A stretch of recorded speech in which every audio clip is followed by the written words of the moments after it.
기도하십시다. 하늘에 계신 우리 아버지, 천둥이 치고 비바람이 치지만 주님께서 이 가운데서 우리와 함께 하시고 이 모든 천지 만물을 창조하시며 주관하시는 우리 창조주 하나님이 우리의 주님이심을 인하여 참으로 이 아침에 감사와 찬양을 드립니다. 주님께서 이 온 우주를 다스리시며 통치하는 것처럼 오늘 우리 한 사람 한 사람의 인생에 대한 섭리를 가지고 계시고 우리를 인도하시고 섭리하시며 이끌어주시는 그 놀라운 은혜와 사랑을 인하여 감사를 드리나이다. 주님, 이 아침에도 주님 앞에 나와서 주님의 귀한 생명의 말씀으로 우리의 양식을 삼으며 또한 우리의 심령에 주님의 은혜를 간구하는 이 시간을 주심을 감사드립니다. 오 주여, 이 시간 주의 거룩한 성령께서 허감해 주셔서 우리 머리끝부터 발끝까지 우리의 의식과 무의식에 이르기까지 우리의 전 존재를 주의 성령으로 침례를 베풀어 주시기를 간절히 간구하옵나이다. 예수 그리스도의 이름으로 간절히 기도드리옵나이다. 아멘.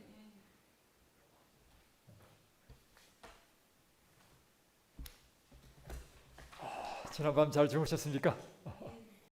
우리 말라에서 온 선교사님 웰컴. 네, 영어를 잘 못해가지고 요만큼은 또 어제 지내시기에 불편함이 없으셨습니까? 네. 오늘 저녁에 우리 김갑숙 김갑숙 선교사님께서 오늘 저녁 예배 때 특별히 선교 간증을 해주실 것입니다. 제가 우리 선교사님은 처음 뵙지만 제가 다른 사람으로부터 들은 말씀으로는 굉장히 큰 감동을 받는다고 이렇게 말씀을 들었습니다. 그래서 오늘 저녁에 비바람 오늘 오후부터는 이제 견다고 하니까 가능한 한 우리 선호님들은 교회에 오셔서 우리 선교사님의 귀한 간증을 놓치지 마시기 바랍니다. 자, 오늘은 데이 34일째 초기 교회와 친교라는 제목으로 말씀을 나누겠습니다.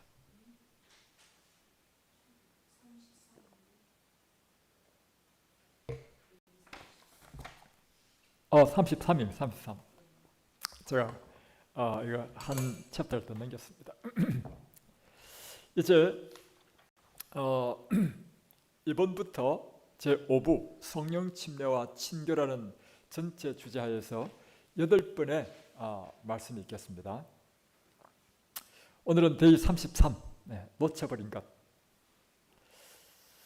그리스도인의 삶과 섬김에서 진실로 예수님처럼 되고자 한다면 성령의 침례는 불가피한 경험입니다. 왜 우리가 성령의 침례를 받아야 되는가? 그것은 우리가 예수님처럼 우리가 그렇게 살고 예수님처럼 그렇게 섬김의 삶을 살기 위해서는 성령이 우리에게 임하지 않고서는 그런 삶이 이루어질 수 없다는 것입니다. 성령이 우리에게 임하지 않으시면 우리는요 본성적으로 자기중심적이고 이기적인 사람이란 거예요. 어떻게 본성적으로 죄인이고 이기적인 사람이 자기중심적인 사람이 그 그리스도의 섬김, 그분의 이 품성, 그분의 봉사의 삶을 할 수 있냐 그죠. 그래서 그리스도인의 삶은요 첫 번째 하나님의 신을 받아야 됩니다. 그리스도는 언제나 느끼는 것인데 그리스도인이 된다는 것은 하늘의 신을 받는 거예요. 그 신이 뭐냐면 다른 말로 표현하면 성령인 것입니다. 그래서 그리스도인이 굿하는 데 가면 굿이 안 돼야 되고요. 그리스도인이 가면 이 하나님의 신이 함께 할 수 없는 것이 있어요. 죄와 함께 할 수 없습니다. 우리가 어떻게 거룩한 품성으로 변화되는가? 성령의 침례를 받아야 이 죄가 우리에게서 떠나간다는 거예요. 자, 다음, 예수님과 친밀히 접촉함으로써 우리는 죄를 이기는 위대한 승리를 경험하기 시작하며 우리 주님과 가능한 한 가장 의미 깊은 관계를 맺게 되는 것입니다. 예수님과 어떻게 친밀히 접촉할 수 있는가? 그 역시요 예수님께서 당신의 다른 보혜사를 보내신 분이 성령님이시죠. 어떻게 예수님께서 우리 안에 들어오실 수 있는가? 성령이 우리에게 임하심으로 예수님께서 들어오시는 거예요. 그래서 어떻게 우리가 예수님과 친밀한 교제 가운데 살 수 있는가? 성령의 침례를 받을 때 우리는 예수님과 치밀한 교제. 왜냐하면 우리가 그분 안에 있고 그분이 내 안에 있는 경험이 이루어지기 때문인 것입니다. 또한 성령의 침례와 그리스도인의 순전한 친교의 관계는 그리스도인이 이해하고 경험해야 하는 본질적인 것입니다. 자, 아주 중요한 주제인데요. 오늘부터 8일 동안 계속해서 이제 성령과 그리스도인 친교에 대한 주제인데, 성령의 침례와 그리스도인의 순전한 친교 관계가 왜 관계에 있는가? 아주 관계 있습니다. 성령의 침례를 받지 못하면 그리스도인의 순전한 친교 관계가 이루어질 수 없습니다. 그 이유가 무엇인가? 성령의 침례 자체가요, 무엇인가 하면 내가 그리스도와 하나 되는 경험입니다. 내가 그분 안에 있고 그분이 내 안에 계시는 그 경험이 성령의 침례를 통해서 이루어진단 말이에요. 마찬가지로 이 성경의 원리는 하나님 자신이 세 분 하나님이 완전히 하나 된 완전한 일치, 목적과 그 동기와 그 본질에서 하나 있었던 그분의 이 하나됨이요, 그분의 창조 사역이 계속해서 일어나는 것입니다. 그래서 인간을 창조하실 때도 사람 혼자만 만들지 아니하시고 그의 아내를 만드셔서 둘이 연합하게 하시고, 다음에 그로부터 자녀를 낳게 하셔서 가족이란 공동체를 만들고, 그로 인하여 또 터지는 이웃들과의 사회적인 공동체를 형성하게 하고, 결국에는 여러분, 그리스도의 삶은요, 하나님의 속성을 반영하는데, 하나님의 속성이란 무엇인가? 공동체의 삶이라고 하는 것입니다. 그런데 이 공동체의 삶을 이루기 위해서는요, 반드시 무엇이 같아야 되냐면 본질, 목적, 동기, 영이 같아야 하나가 된다는 거예요. 그래서 죄와 불의는 함께 할 수 없죠. 그래서 사람을 끼리끼리 만나도록 되어 있는 것입니다. 그래서 이 그리스도인 친교에서 절대적으로 필요한 것이 뭐냐면 우리가 성령의 침례를 받을 때만 하나가 될 수 있는 거예요. 자, 비록 우리가 성령의 침례를 받는다고 할지라도 성령 충만한 다른 그리스도인들과 의미 있고 서로 의지하는 친교가 없다면 하나님께서 의도하였던 것처럼 영적으로 성장하지 못합니다. 하나님께서 이와 같이 성령 충만한 사람들끼리 서로 연합하고 공동체를 이루고 친교를 갖게 하는 목적이 있는데, 서로서로에게 힘과 용기와 영적 성장을 이루게 한다는 것입니다. 그래서 하나님께서 이 교회를 세우신 목적이 바로 그거예요. 이 목적이 교회를 세운 목적인데, 오늘날 교회가 성령을 받지 못해가지고 교회마다 싸우지 않는 교회가 없고 문제가 없는 교회가 없고 깨지고 박 터지고 이런 것을 우리가 본단 말이에요. 그 이유는 무엇인가? 단 한 가지입니다. 성령으로 하나 되지 않기 때문에 죄와 불의가 함께 있으니까 싸울 수밖에 없죠. 참으로 중요한 것은 하나님께서 이와 같이 교회를 세우신 목적은요, 그렇게 하라고 세우신 것이 아니고, 그리스도의 성령, 그분 자신이 세 분이시지만 완전히 하나 됐을 때 가장 최고의 기쁨과 행복을 누리고 얻은 것처럼, 당신의 믿는 성도들이 개체는 여럿이지만 한 성령, 한 믿음 안에서 완전히 하나 될 때 느끼는 그 기쁨, 행복, 또한 영적인 성장, 이 목적으로 하나님께서 이 교회를 세우시고 성도들을 연합시켰다는 것입니다. 제가 오늘 말씀을 준비하면서 갑자기 제 마음에 생각나는 것이 있었습니다. 뭐냐면 제가 처음에 청년 때, 그때 25살 때였는데 처음에 이제 본부교회를 나갔다 했잖아요. 그래가지고 저는 하나님을 만나가지고 그때 제가 그 고시 공부를 하고 있을 때인데도 불구하고요, 화요일 저녁 예배, 금요일 저녁 예배, 안식일, 그리고 뭐 중간에 전도회 있으면 전도회 매일 참석하고. 근데 그때 이제 제가 중화동에 있었고 중화동에 살았고, 교회는 본부교회는 회기동이죠. 그 걸어가면 글쎄 한 40분? 한 1시간 정도 걸리죠. 근데 교회 갈 때는 어떻게 하는지 제 기억이 안 나는데, 이제 다음에 교회 끝나고 나서 집으로 갈 때는 항상 누구와 같이 갔냐면, 그때 같은 코스에 있었던 최영환이라는 장로님이 계셨습니다. 그 당시에 장로가 아니었죠. 청년이었죠. 저보다 나이가 꽤 많은 분이었고, 늦게 학교를 가셨고, 이분이 노래를 아주 잘 부르시는 분이셨어요. 그래서 찬양 대잔도 좀 하신 것으로 기억하고, 그래서 화요일 예배 끝나면 또 금요일 예배 끝나면 항상 같은 길 가다가 이제 중간에 이제 헤어지는데 같이 이제 쭉 이제 가게 되죠. 근데 이분이 모태 신앙인인지 그런 것 같아요. 저는 그래도 초신자였고, 날마다 아니지. 매 집회 끝나고 집에 갈 때마다 영적인 대화를 나눴어요. 나는 아무것도 모르니까 주님들은 막 스폰지처럼 흡수한 거죠. 그래서 막 초기 문제에 대한 그 하늘에 대한 이야기도 듣고 많이 들었어요. 그것이요, 제가 지금도 잊지 못하거든요. 그분 얼굴이 선명하게 그려지고, 지금은 강원도 평창인가 그곳에서 시골 생활 하시는데, 이분은 벌써 저보다 나이가 많으니까 그 60대 후반이나 이렇게 됐을 거예요. 갑자기 그분이 보고 싶어지는 거예요. 그게 저한테 굉장히 아름다운 추억이었어요. 그러면서 생각해 보니까 김현수 자매하고 김성희, 김보경 집사님의 관계가 딱 생각나는 거야. 처음 초신자인데 왔는데 아무것도 모르잖아요. 근데 다행히 가까이 살아. 노상 만나가지고 신학이 무엇인지 가르치고, 또 함께 친교하고 그의 피를 돕고, 이러니까 김현수 자매가 영적으로 마치 그 대나무가 자라듯이 축축 자라잖아요. 여러분, 그래서 하나님께서 우리에게 그리스도인 친교를 주신 목적을 이해하시겠습니까? 네. 자, 성령 충만하지만 다른 성령 충만한 형제들로부터 다소 독자적이면서 분리되어 있는 채로 남아있다면 우리의 영적 성장은 회방을 당할 뿐 아니라 우리의 삶에 성령이 충만히 임하는 데 손실을 입게 됩니다. 자, 이럴 경우 좀 문제였다는 것입니다. 본인은 성령 충만하다고 하는데 각자 다 성령 충만해. 그런데 이 사람들이 잘 어울리지를 못해. 각자 다 독자적이야.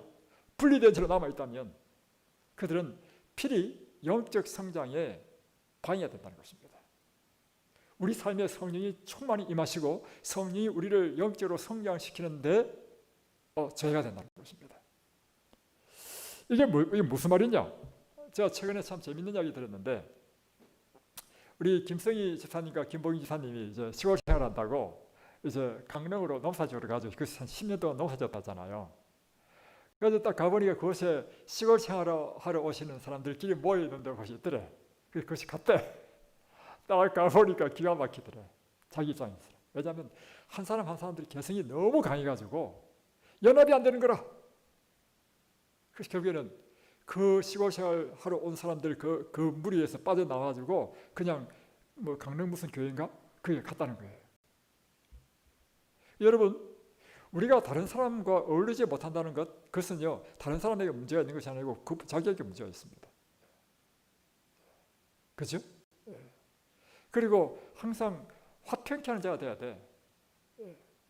서로 이 사랑으로 보듬고 이렇게 해야 되는데 이 관계를 깨트리는 사람이 되면 안 돼.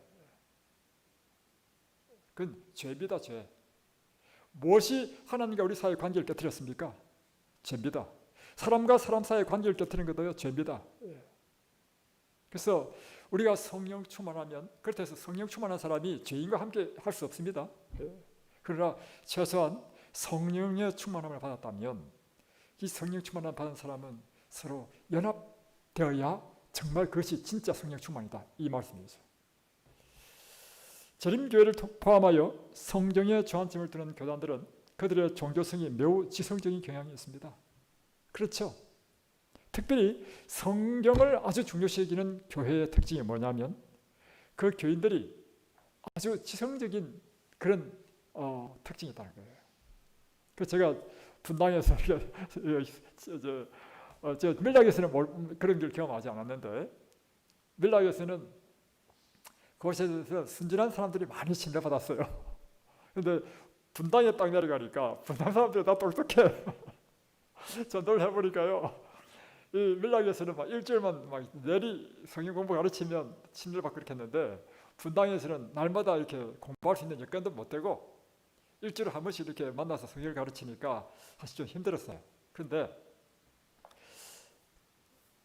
그곳에서도 하나님께서 인도하셔가지고 침례받은 사람들이 있거든요. 그 사람들의 특징이 있어. 다 지적인 사람들이에요. 그러니까 성경을 우리는 특별히 재림교회는 다니엘 요한계시록을 가르치잖아요. 이게 지적으로 안 따라오면 이거 배울 수도 없어요, 사실은. 그러니까 그런 특징이 있어. 또 하나 장점이 뭐냐면 지적인 사람의 단점도 있고 장점도 있어요. 단점은 뭐냐면 이 마음이 차가울 수 있어. 반드시 그런 건 아니지만. 근데 장점이 뭐냐?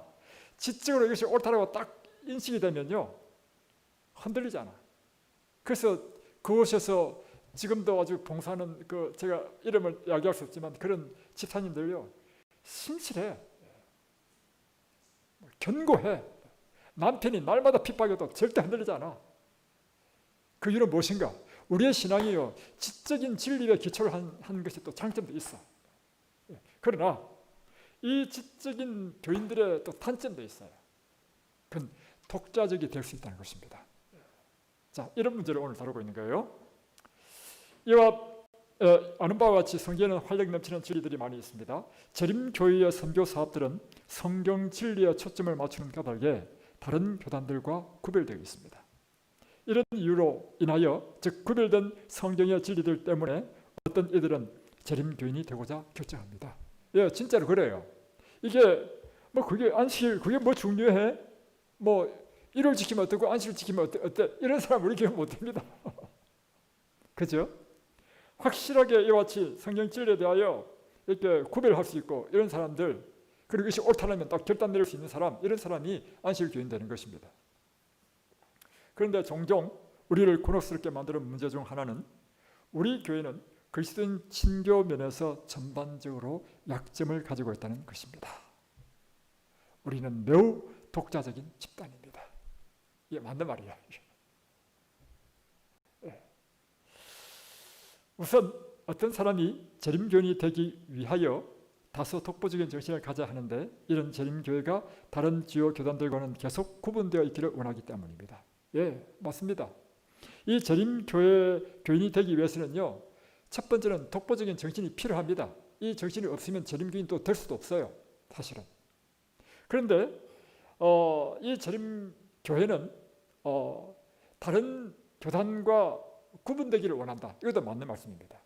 그래서 자꾸 이 다른 개신교회와 공통점을 찾아가지고 우리도 똑같다 이걸 주장하잖아요. 그런 순간 재림교회 정체성이 무너질 수도 있고 재림교회가 영적으로 힘을 잃어버립니다. 오히려 제가 경험한 바로는 그렇습니다. 오히려 재림교회의 그 독자성이 분명하게 나타낼 때 이 재림교회가 더 힘이 있어요. 그리고 성장합니다, 사실은. 그런데 이것이 전도의 문을 막는다 해가지고 이제 어떻게 이걸 막 무마시키고 이렇게 할수록 교회는요, 힘이 없어지고요, 발전도 안 돼요. 예. 그래서 분명 사실인데요, 우리는 정체성이 분명해야 됩니다. 자, 그다음 오순절이 지난 후 그리스도인들에 대한 기록을 종종 읽게 됩니다. 그들이 사도의 가르침을 받아 서로 교제하고 떡을 떼며 오로지 기도하기를 힘쓰니라. 자, 여기에 보면 오순절이 지난 이후에 그리스도인들에 대한 기록을 보면 그들이 첫 번째는 사도의 가르침을 받았다. 두 번째는 서로 교제했다. 세 번째는 떡을 뗐다. 그리고 오로지 기도하기를 힘썼다. 이게요, 교회의 지금 부하는 교회 특징입니다. 다시 말하면 교회는요, 성도들이 이 목사의 가르침을 좋아해야 돼. 그래야 이게 연합이 되는 첫 번째 요소야. 그렇죠? 두 번째, 서로 교제하고 모이면 저를 행복해야 돼. 그래서 모이는 것에 막 행복해하고 모이고 이런 게 부하는 것입니다. 다음에 떡을 떼며, 이건 뭐냐면 자주 우리가 함께 식사를 같이 하고 친교를 갖는 것이죠. 그리고는 이 친교가 다음에 오로지 기도하기 힘쓰니라. 이 친교가 그냥 노는 것으로 끝나는 것이 아니라 반드시 영적인 집회가 되어야 된다는 것입니다. 그래서 그 친교는 정말 거룩한 목적을 위한 친교. 그리고 이 친교를 통해서 우리는 함께 서로를 위해서 기도해주고 또 하나님의 사업을 위해서 기도하고, 이런 교회가 부흥하는 초대교회였고, 이 초대교회는 오늘날 이 시대도 부흥하는 교회의 특징이라는 것입니다. 교리를 만들어가면서 교회로서 우리는 옳았지만, 교리를 만들어가면서 교리적으로 우리 교회는요, 정말 진리교회입니다. 그러나 친교에 관한 그렇게 썩 잘한 입장은 아니었습니다. 근데 사실은 우리 재림교회 역사를 보면요, 초기 재림교회는요 아주 친교가 잘 발달된 교회였습니다. 그 이유가 뭐냐면 엘렌 G 화이트 자신이 감리교인 출신이었습니다. 감리교회는 속회라는 것이 있었죠. 그래서 감리교회가 웨슬레가 그가 사람을 전도하면 반드시 속회로 이렇게 그룹을 만들었어요. 그래서 오늘날 소그룹 활동이 가장 잘 되는 것이 감리교회였습니다. 그래서 처음 재림교회는요 이런 영적 친교 모임이라는 그런 조직이 잘 돼 있어가지고 서로의 친교 활동이 참 잘 됐는데 세월이 지나면서 이렇게 사실은 변질된 것이라고 할 수 있죠. 그런데 이것은 재림교회뿐만 아니라 모든 교파들이 사실은 이제 소그룹이 잘 안 돼요. 그래서 그것은 세태의 반영 같아요. 점점 세상이 세속화되고 또 산업화되면서 그렇게 된 것 같은데, 제가 지난번에 있을 때 보니까 아파트에 그 휴게소 비싼 정자 있잖아요. 정자. 그게 사람들이 쭉 모여 있어. 그래서 뭐 하나 해서 산책하다가 딱 봤어요. 보니까 그 당시에 제가 있던 그 직전 가까운 곳에 큰 그 이동훈 목사 있는 그 교회, 지구촌 교회에 구역반을 그곳에 타고 있는 거예요. 그 목장이라죠, 목장. 목장을 어디서 하냐면 아파트 휴게 그 정자에 거기서 모여가지고 그도 이제 콜라 한 병 해가지고 콜라 한 잔 딱 따라 놓고 서로 이야기하고 있는 거예요. 그걸 보고 나 한탄했습니다. 일반 개신교회도 이제 집에서 모이는 것이 안 되는구나. 그러니 교회가 발전이 없는 것입니다. 친교는 굉장히, 그것은요 사실은 그래도 안 모이는 것보다 낫지만 이미 옛날에 그 따뜻한 정이 흐르고 이런 시대는 지났다는 것이죠. 그래서 자기 집에 사람을 초대할 수 있는 사람이 몇 사람 안 돼요. 우리 교회도 마찬가지입니다. 이것이 오늘날 이 교회 발전의 제요소고, 이것이 머리로만 신앙하고 가슴으로 신앙이 안 되는 이유인 것입니다. 그리고 이것이 또한 다른 사람에게 이 신앙의 가마르게 퍼져나가지 못하는 이유이기도 하고. 자, 지금껏 관찰해 온 바에 따르면 대부분의 재림교인들은 가족들의 생계를 책임지고 열심히 일하며 안식일 아침 예배에 참석하기 위하여 최선을 다하는 사람들입니다. 대부분 교회 예배들은 신자들 사이에 상호 교류 시간은 거의 없이 다소 의례적입니다. 그런 이유로 일반적으로 말하는 친교는 공식적인 순서 앞뒤에서 미소를 주고받는 인사뿐입니다. 예배가 끝난 후 대부분의 사람들은 집으로 돌아가고 다음 안식일에 되돌아옵니다. 우리들 중 많은 교회가 주중 기도 집회를 열지만 늘 목회자가 주관하는 성경 공부나 기도 시간으로 채워집니다. 그나마도 대부분의 교인들은 너무 바쁘고 지쳤기에 주중 집회에 참석할 수 없다고 느낍니다. 그렇죠. 안식일을 지키기 위하여 옛날 우리 교인들은 참 힘들게 살았습니다. 그래서 그것은 우리가 이해를 하죠. 가족들의 생계를 책임지고 또 이 안식일을 지키기 위해서 주중 동안 열심히 일한 것 이해됩니다. 그런데 교회에 와서도 신자들과 상호 교류 없이 예배만 딱 예배들 때도 보십시오. 앞만 쳐다보잖아요. 앞만 쳐다보다가 그나마 식사까지 하고 가면 얼마나 좋아. 식사도 안 하고 딱 예배 끝나자마자 집으로 탁 가버리면 이거는요 정말. 또 식사를 하고 나서 가는 사람은 그나마 낫지만 식사만 딱 하고 가는 것도 그 무슨 친교가 됩니까? 일주일 내내 자기 삶 살다가 교회 한번 왔다가는 뭐 이 앞에만 쳐다보다가 점심때 자기 주변에 있는 사람 몇 사람하고 이야기만 나누다가 집에 가버렸다. 그렇죠? 그래서